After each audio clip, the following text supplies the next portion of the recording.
This week across all of our platforms, we've been celebrating the 10-year anniversary of our dear friend Robin Roberts' return to the anchor desk following her bone marrow transplant. And today, we've got a very special donor story just for you. We certainly do. 12-year-old Camden Barnard of Lafayette, Louisiana, received a life-saving bone marrow transplant from a stranger in Odessa, Texas. And when the two met each other for the first time, we were there to capture that special moment. Take a look at their story. I was 8 years old when I got diagnosed with cancer. At first I had an ear infection, and then they drew blood and found out it was cancer. I was at work and my manager pulled me out of the room. I immediately dropped to the ground and cried, and then we had to go break the news to Camden and all the hard things. I knew a little bit about cancer, like how you lose your hair and stuff, but other than that, I just knew it was a sickness. That January, right after the Christmas break, he had just got back into school. He even started playing sports again.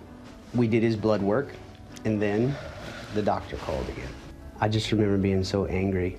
How am I gonna tell him that he's got cancer again? He has cancer of the blood, and it's got a certain set of instructions. Camden's instructions said, when you make blood, put cancer in it. So we had to get instructions from someone else, and that's where the donor comes in. Prior to all of that, he had to have full dose radiation, like high dose radiation, every day for a whole week. They put me in one of the main rooms that they normally do transplants in, and they sterilize everything in the room. And then they started giving me the chemo and stuff. That was probably the hardest part. That's sort of when I guess they dipped into the donor pool. They found 50 people that were a match. Well, 50 matches is great, but who's gonna answer the call? I'm Ben Denney. I'm a firefighter in Odessa, Texas. When I signed up for Be the Match, I knew nothing about donating bone marrow. They started calling me at the beginning of 2021, and they said I was a match, and all they could really tell me was as a 10-year-old boy with leukemia. I mean, I probably would have done it for anybody, but a 10-year-old boy, like, yeah, I'm gonna do whatever I can to help him. Transplant day! Woo! The first 100 days post-transplant is a big deal. So we counted those days, literally with a calendar. Getting into remission is relatively easy. Staying in remission is the challenge. I think that the feeling of relief for us came when we were given the okay to go back home.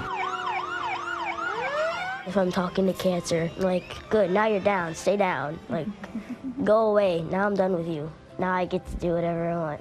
You have to wait a year after you get the donation to even reach out to see if you can find the donor. So we waited our year, we filled out our form, and we turned it in, and then nothing.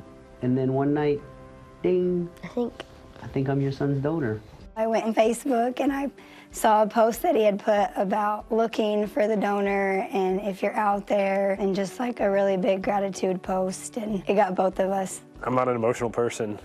I had to take some time and go out in the backyard by myself and kind of process it. And then I texted Pat, and Pat didn't believe it was me. He messaged me and said, hey, I think I'm your son's donor. And I said, I'm having a hard time knowing if this is the real thing or not. And he sent me a screenshot of the form that we filled out with my handwriting on it. And my jaw dropped. We decided to meet in person. He said, we have a float in the Mardi Gras parade if y'all want to come down. And I said, I'm just throwing this out there. I have a Mardi Gras float, and I got 2 spots with your name on it, if you're interested. We said, yeah, we're coming. I still don't think he believed us, but here we are. He doesn't realize how big it is. Already met your mom, yeah? We've already met. And that's my dad, Doris. Great. Oh, wow, nice to meet you. Like, I have no words, you know what I mean? Because it's just a blessing to have him here with us, all because of him.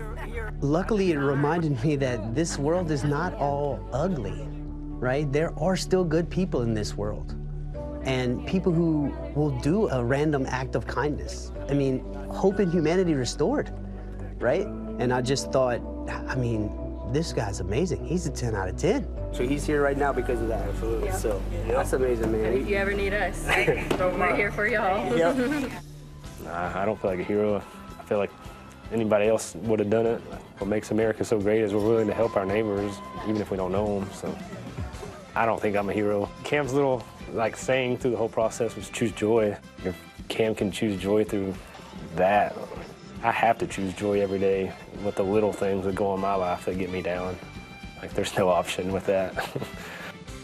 Oh, I love this story, and you got to second that. There are a ton of good people still in this world. Absolutely. What a beautiful story. And that little boy, to see him thriving and doing so well is just absolutely amazing. And that story right there is proof that you just never know. If you donate, you can be the match as well. Really important stuff there.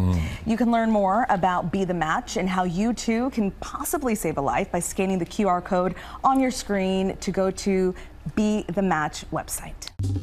Well, hey there, GMA fans. Robin Roberts here. Thanks for checking out our YouTube channel. Lots of great stuff here. So go on, click the subscribe button right over here to get more of awesome videos and content from GMA every day, anytime. We thank you for watching, and we'll see you in the morning on GMA.